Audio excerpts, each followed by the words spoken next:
अस्सलामु अलैकुम वरहमतुल्लाहि वबरकातुह। अभी बाद में जब लगा ऐसे ज़रूरत पड़ी तो। अऊज़ु बिल्लाहि मिनश शैतानिर रजीम। बिस्मिल्लाहिर रहमानिर रहीम।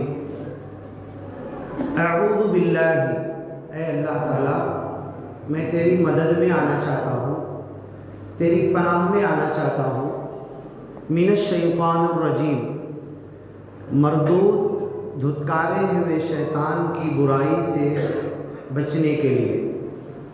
बिस्मिल्लाहिर्रहमानिर्रहीम, अल्लाह के नाम से जो रहमान है रहीम है। पिछले जुमा सूरतुल बकरा की रोज़े की कुछ आयतें हमने तर्जुमा और तफसील सुना था, वही आयतें आगे बाकी है, इंशाअल्लाह फिर लेते हैं। या अय्युहल्लज़ीना आमनू, ऐ मेरे प्यारे ज्ञानी और ईमानी बंदो, कुतिबा अलैकुमुस्सियाम, तुम पर रोज़े फ़र्ज़ किए गए। कमा कुतिबा अलल्लज़ीना मिन क़ब्लिकुम, जैसा कि तुमसे पहले ढेर सारे नबियों के मानने वाले दूसरी उम्मतियों पर रोज़े फ़र्ज़ किए गए थे। लअल्लकुम तत्तक़ून, और ये रोज़े इसलिए फ़र्ज़ किए गए हैं कि तुम्हारे अंदर अल्लाह का डर, खौफ, खशियत और अल्लाह का एहसास कि अल्लाह हाजिर नाजिर है, मौजूद है, देख रहा है। मैं कहीं पर भी हूँ, रोज़े से हूँ, छुप कर अंधेरे में, रात में, कहीं भी, दिन में, कमरे में, अकेले में, अगर या वज़ू बना रहा हूँ, मुंह में पानी गया, कुल्ली कर रहा हूँ, अंदर गया कि बाहर आया, सिर्फ मुझे मालूम है। तो ये तक़वा पैदा हो, लअल्लकुम तत्तक़ून, ताकि तुम्हारे अंदर अल्लाह का डर, खौफ, खशियत और तक़वा पैदा हो। अय्यामम मादूदात, और ये रोज़े चंद दिनों के हैं, 29 या 30, 12 महीनों में से एक महीने रमज़ान के। फ़मन शहीद मिनकुमुश-शहर फ़लयसुम, फ़मन कान मिनकुम मरीदन औ अला सफ़र। अब अगर तुम में से इस रमज़ान में भी कोई हकीकत में बीमार हो, बड़ी बीमारी हो, जिसकी वजह से चल फिर नहीं पा रहा, बिस्तर पकड़ लिया, पेशाब पखाने का होश नहीं, खाने पीने का कोई होश नहीं, क्या खा रहा क्या नहीं, नींद और जागने का कोई होश नहीं, ऐसा बीमार है कि जिसके ऊपर से शरीयत उठ जाती है। लेकिन अगर छोटी मोटी बीमारी है तो साइंस भी कहती है और हमारे सलफ़ सालिहीन भी कहते हैं कि रोज़ा रखना ही बेहतर है बीमारियों को ख़त्म करने के लिए। छोटी मोटी हज़ारों बीमारियां रोज़े से ख़त्म हो जाती हैं। तो मर्ज़ ऐसा हो कि वाकई, अभी देखो बोर्ड पर आयत लिखी हुई है, फ़मन शहीद मिनकुमुश-शहर फ़लयसुमहु, कि तुम में से जो रमज़ान में मौजूद हो उसे रोज़ा रखना ही है। अभी सहरी के वक्त ज़िंदा है, वो सहरी के वक्त जो भी अल्लाह ने दिया ले सकता है, खा सकता, इफ्तार तक ज़िंदा रह सकता है, भूखा प्यासा रहेगा तो उसे रखना है रोज़ा। हाँ, ये डाउट है कि इफ्तार से पहले मौत, इज़्तिरारी कैफियत आ जाएगी, उसके लिए वो मर्ज़ रोज़ा छोड़ने का हो सकता है। वरना लोग बहाना करने लगे छोटे छोटे मर्ज़ के लिए, तो नहीं, वो मुराद हरगिज़ नहीं है। फ़मन कान मिनकुम मरीदा औ अला सफ़र, या वो सफ़र पर जाने वाला हो या सफ़र पर हो। और उस ज़माने का सफ़र और आज के सफ़र में बहुत फ़र्क है। उस ज़माने में कब रुकेंगे, कहाँ रुकेंगे, जहाँ रुकेंगे वहाँ पानी, खाना कुछ मिलेगा नहीं मिलेगा, कोई भरोसा नहीं होता था। हम तो छप्पर वाली, छत वाली गाड़ियों में चलते, एसी गाड़ियों में सफ़र कर रहे हम, वो खुले आसमान, धूप के नीचे घोड़े और ऊँट पर करते थे। तो उनको अल्लाह ने छूट दी थी। अगर हमारा सफ़र आसान दे है और हमें रमज़ान में उस आसान दे सफ़र में रोज़ा रख सकते हैं तो ज़रूर रखना चाहिए। अल्लाह की इजाज़त है, लेकिन इजाज़त का इस्तेमाल कर लिए, 3-4 रोज़े छूट गए, अब रमज़ान के बाद कब मौका मिलेगा, कब रखेंगे? अभी तो एक माहौल है ना, घर में बीवी बच्चे पड़ोसी, यहाँ वहाँ गांव में हर तरफ एक माहौल है। अभी छूट जाएगा तो बाद में बड़ा मुश्किल होगा।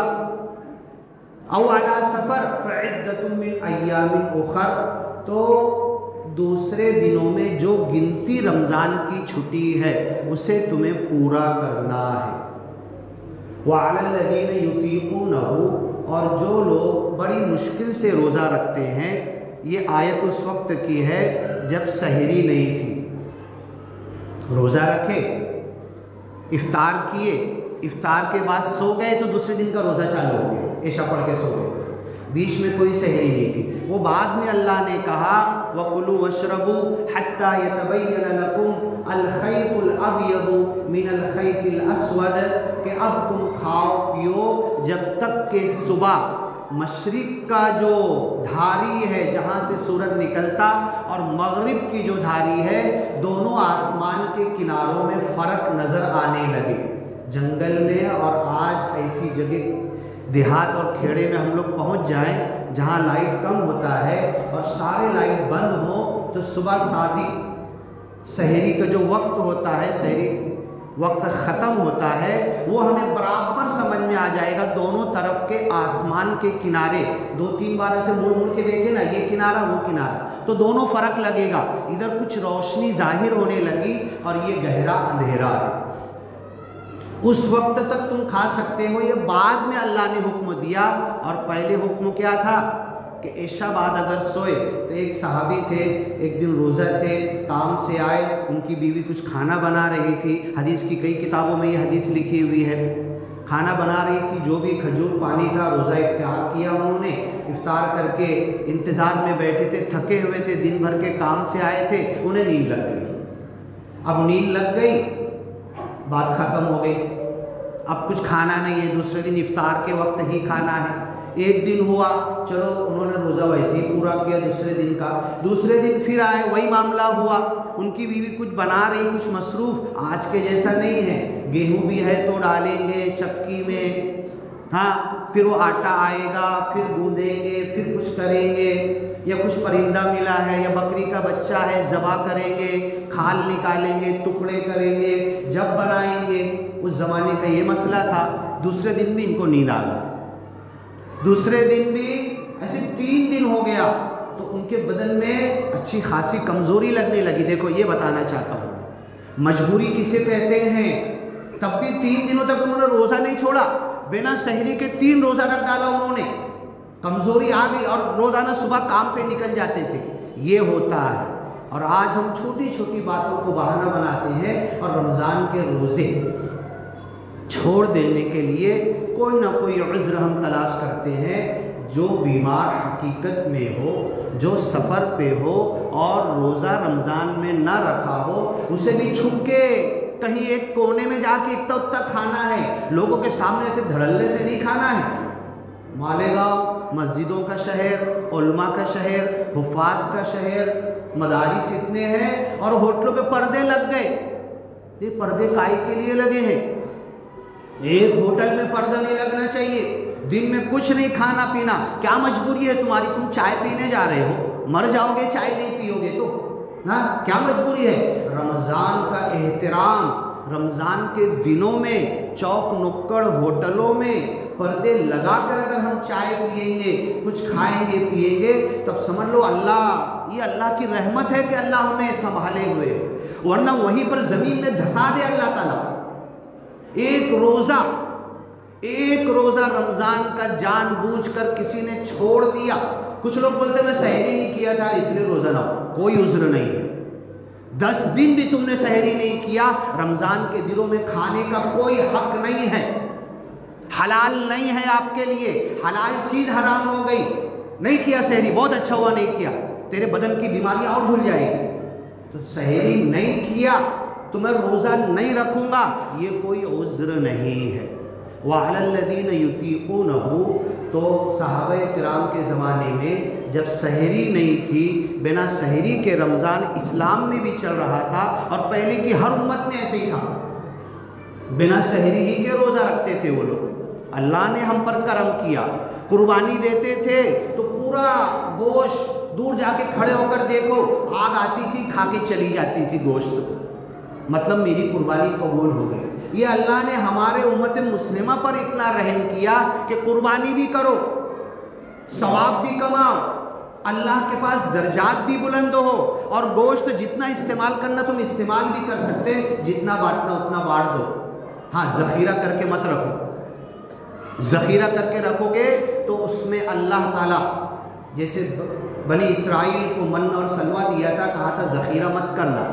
जब ज़ख़ीरा करके रखा तो उनमें बीमारियां पैदा हो गई।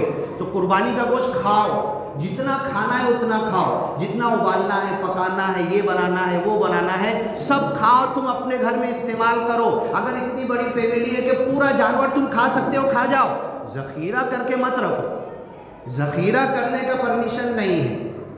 तो ये उस ज़माने में बिना सहरी के रोज़ा रखते थे, तो उनको तकलीफ़ जब हुई, वअलल्लज़ीना युतीक़ूनहु फ़िद्यतुन ताअमु मिस्कीन, और जो लोग बड़ी मुश्किल से रोज़ा रखते हैं, देखा है मैंने 80-90 साल के, आप बोलोगे तो फ़ोटो बता दूंगा, मैं ला के खड़ा कर दूंगा सामने, आज तक किसी रमज़ान में एक रोज़ा नहीं छोड़ा है उन्होंने, 90-100 साल के हो गए, और वो उनके रोज़े ही की बरकत है कि आज तक किसी बीमारी में मुब्तला नहीं है।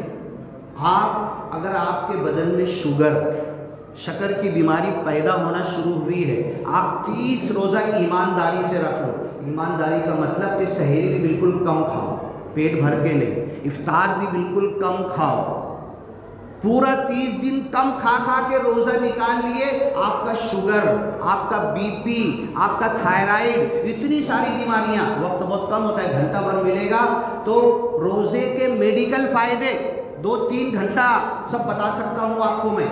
रोज़े के मेडिकल फ़ायदे, बदन में क्या हमको फ़ायदा, रूहानी तक़वा, सवाब, अज्र अल्लाह के पास ये तो है। हमारे बदन का जो फ़ायदा है, तो जब हम रोज़ा खूब खा के रखते हैं, सहरी भी खूब ऊपर तक खा लिए, पानी पीने का वक्त नहीं है, पानी भी पी रहे, एकदम अज़ान के वक्त पानी पी रहे, तो हमें रोज़े का जिस्मानी फ़ायदा नहीं मिल पाता, सिर्फ गिनती पूरी होती है। वअलल्लज़ीना युतीक़ूनहु, तुम में से जो बड़ी मुश्किल से ताकत रखते हैं, यहाँ तक के सहाबाए किराम के ज़माने में दूध पिलाने वाली औरत भी रोज़ा छोड़ती नहीं थी। हाँ, एमसी वाले को तो उज़्र है, महीना आया उसको तो छोड़ना ही है, और बाद के दिनों में पूरी करना है, गिनती पूरी करना है। औरतें जंग ग़ज़वा बद्र में, फ़तेह मक्का में औरतें मरहम पट्टी करने जंग के मैदान में पहुंच जाती थी, और रोज़े के साथ। बताओ, तो कोई उज़्र हम ये नहीं कह सकते कि मुझे मजबूरी है, और धड़ल्ले से बीड़ी पीते घूम रहे हैं, तंबाकू गुटखा खा रहे हैं, और होटलों में जाके बैठे हैं, एक के बाद 2 की बाद 3, 4, 5 चाय रमज़ान के दिनों में हो गई। अल्लाह बहुत बड़ी पकड़ कर सकता है। ये बदन में पकड़ तो हो जाती है, हमारा बदन तो ख़राब होता ही है।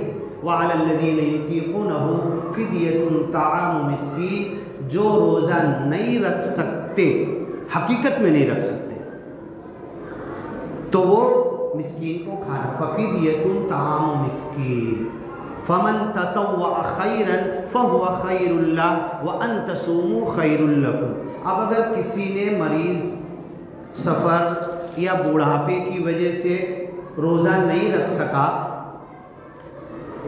खाना खिला दिया मिस्कीन को, फ़कीर को, गरीब को, बाद में फिर हट्टा कट्टा हो गया, तो फिर से रोज़ा रख ले, और इन्हीं में तो खाना खिलाया था, ऐसा नहीं। फ़फ़िद्यतुन ताअमु मिस्कीन व अन तसूमू खैरुल लकुम, तुम हर हालत में रोज़ा रखो, खैरुल लकुम, तुम्हारे लिए बेहतर है। ऊपर कहा लअल्लकुम तत्तकून, रोज़ा रखोगे तो तकवा पैदा होगा, अल्लाह का डर, खौफ, खशियत पैदा होगी। बीच में फिर अल्लाह कह रहा है, नीचे एक जगह और आएगा, व अन तसूमू खैरुल लकुम, तुम्हारे लिए बेहतर है कि रोज़ा रखो। जब अल्लाह बोल दिया बेहतर है, तो मैं कैसे बेहतर बोलूँगा, नहीं मैं रोज़ा छोड़ना मेरे लिए बेहतर है, रोज़ा रखना ही है। वह अंतसूमो, और उसकी भलाई हमें महसूस होगी। और आप ट्राई करके देखो, 30 रोज़ा है ना हमारा, सलफ़े सालिहीन 30 रोज़ा, एक रोज़ा इफ्तार में एक खजूर खाते थे, सहरी में एक खजूर, 2 खजूर में पूरा रोज़ा रखते थे। एक रोज़ा तो ट्राई करके देखो, आप सहाबा की नकल करके देखो, देखो कैसा लगता है बदन में, कैसा माइंड फ्रेश हो जाता है, कितना चिड़चिड़, गुस्सा, बीपी, शुगर और ये बदन की तकलीफ निकल जाती है। एक करके देखो, मरोगे नहीं मरोगे। अल्लाह ने हमारा बदन बहुत मजबूत बनाया। 40-50 दिन कंटिन्यू भूखे रहेंगे तो भी नहीं मरता इंसान। गज़ा का फोटो आ रहा है, बच्चे का सिर्फ आँख हिल रही है, ऐसे पड़ा हुआ है, सिर्फ आँख हिल रही, 50 दिन का भूखा है बच्चा, मरता नहीं इंसान। सारी बीमारियां निकल जाती है भूखा रहने से। भूख के फायदे अगर हमें मालूम पड़ जाए ना, तो हम रमज़ान क्या साल भर रोज़े पकड़ना शुरू कर दे। भूख का फ़ायदा ज़्यादा नहीं, रमज़ान पूरा का एक बंदा मिला बंदे को, और उसने कहने लगा कि मुझे सारी बीमारियों का इलाज एक चीज़ में मिल गया। किस में मिला भाई? सारी बीमारियों का इलाज भूख में। उसने बोला मुझे से, नाम बता दूंगा, सामने लाके खड़ा कर दूंगा। क्या कहा? कुछ भी हो आपको, सिर्फ भूखे रहो, और भूखे से बेहतर रोज़ा रख लो ना, खजूर पे रोज़ा रख लो, एक खजूर और पानी पे रोज़ा रख लो, भूखे रहो। देखो आपका सर दर्द जाता है कि नहीं, आपकी छोटी मोटी बीमारियां जाती हैं कि नहीं, आप डॉक्टर के पास जाने से बच जाओगे। अभी दिन के अंदर, रमज़ान नहीं, आम दिन के अंदर कोई तकलीफ आपके पेट में शुरू हुई, आपके सर में शुरू हुई, आपके बदन में शुरू हुई, वहीं पे सब स्टॉप कर दो, खाना भी स्टॉप कर दो, पानी भी स्टॉप कर दो। जानवर से हम सीखते नहीं। जानवर जब बीमार होता है ना, बकरी, भैंस, गाय, कोई भी जानवर, सोना ला के रख दो उसके सामने, नहीं खाएगा, नहीं खाएगा। भूख से अपना इलाज करता है। अपना इलाज भूख से करके देखो, और जब अच्छे हो जाओगे ना, जो डॉक्टर को देने वाले थे गरीब को जाके दान कर दो। जितने लोगों को शुगर है, जितने लोगों को बीपी है, जितने लोगों को घबराहट है, जितने लोगों का ओवरवेट हो गया है, पेट बड़ा हो गया है, आपको तो कंटिन्यू रोज़ा रखना जब तक आपका वजन 65 किलो तक ना आ जाए। एक जैसा लगातार 2 महीना, 3 महीना, 4 महीना लगातार रोज़ा रखना, वो भी कम खा के, मुरगन और तेल वाला खा के नहीं। आपका बदन बिल्कुल सही सालिम हो जाएगा, सारी बीमारियां निकल जाएगी। नागपुर गया था बंदा, 2 लोग मिले थे। एक योगा का मास्टर, वो क्या कहने लगा, क्या मैं योगा सिखाता हूँ, एक्सरसाइज सिखाता हूँ, और लोगों का इलाज सिर्फ और सिर्फ एक्सरसाइज और खाने से करता हूँ।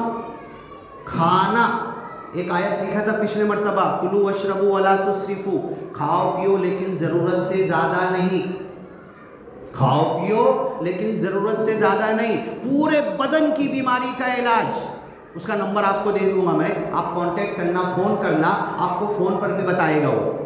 पूरे बदन का इलाज सिर्फ खाने से। कब खाना, कितना खाना, क्या खाना, कैसे खाना, कितना भूखा रहना, कब पानी पीना, ये आपको आइडिया बताएगा। आपको सारी दवाएं आपकी बंद हो जाएगी, अल्लाह की कसम बंद हो जाएगी। फिर रेलवे में आने लगा, वो बात हुई, उसकी वीडियो बनाया, फ़ोटो लिया मैंने, सब कुछ। रेलवे के अंदर आए तो एक हम लोग शेंगदाना खा रहे थे 10-10 रुपये का, और एक शेंगदाना बेचने वाली थी जिसको हम कहते हैं कि नॉन मुस्लिम। देखो अल्लाह दिल कैसे लोगों के बनाता है। शेंगदाना जो नहीं भी ले रहा ना, उठा उठा के सबके हाथ में ऐसे रख रही है। तो मैं बोला, आजी तुम्ही धंदा करत आहे, तुम्हाला तुमचा धंद्याचा काय होईल, तुम ऐसा वाटप करत आहे शेंगदाना। तो क्या बोलती है मालूम है? अल्लाह है ना। क्या बोलती है? अल्लाह है ना। तो बोलो अल्लाह तो वर्ती है, अल्लाह तो ऊपर है। तो क्या बोलती है मालूम है? अल्लाह खालची पर है ना, खाली भी, नीचे भी अल्लाह है। बोले देखो लोगों का दिल देखो। अब हम लोग शेंगदाना खा रहे, तो एक जैन मज़हब की एक औरत बैठी हुई थी, बातचीत हुई, तो वो भी डॉक्टर थी, तो उसको देने लगा मैं, लो डॉक्टर साहब खाओ।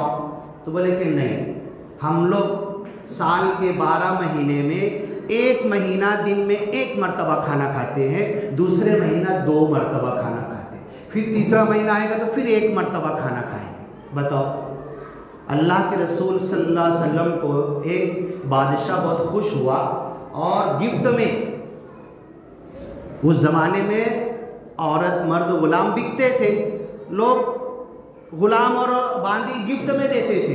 तो उसने एक डॉक्टर अच्छा अपने सरकारी रॉयल फैमिली का डॉक्टर अल्लाह के रसूल सल्लल्लाहु अलैहि वसल्लम की खिदमत में भेजा कि जाओ, इतने अच्छे नबी हैं, उनकी और उनके मानने वालों की खिदमत करो, उनका इलाज करो। डॉक्टर आया बेहतरीन, उस ज़माने का MD MS आज का फेल हो जाएगा, इतना बेहतरीन रॉयल फैमिली बादशाह का डॉक्टर आया, सहाबा कराम के सामने बैठा हुआ है।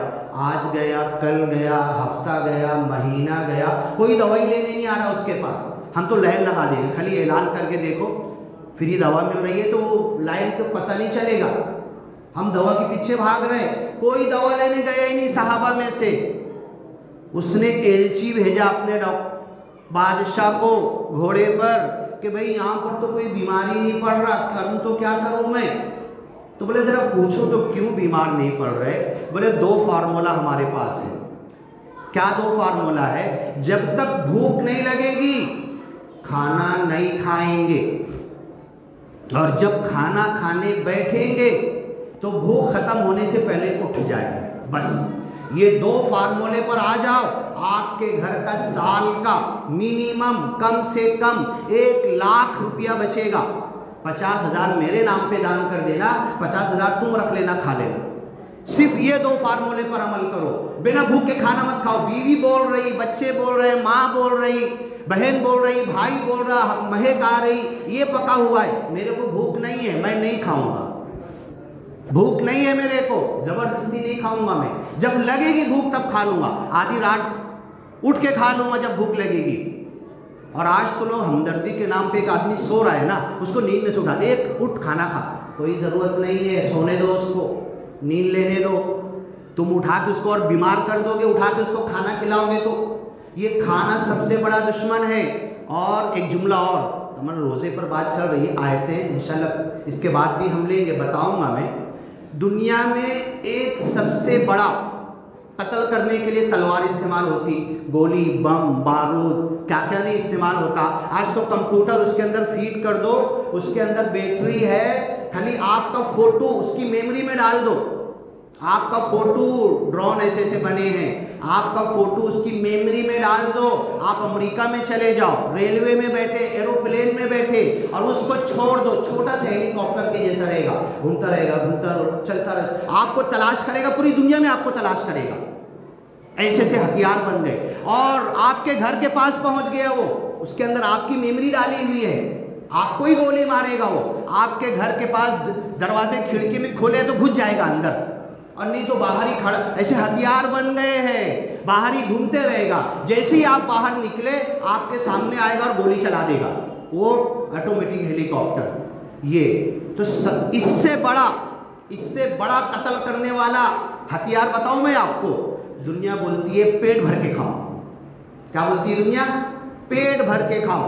ये सबसे बड़ा कातिल है, इससे बड़ा आपको कत्ल करने वाला जुमला नहीं है, तब भी पेट भर के मत खाओ। वल्लज़ीन कफ़रू यअकुलूना कमा तअकुलुल अनआम वन्नारु मथवन लहुम। तो हम खाने के लिए पैदा नहीं हुए, ये खाना हमारी ज़रूरत ज़रूर है, लेकिन ज़रूरत के मुताबिक, ज़्यादा नहीं।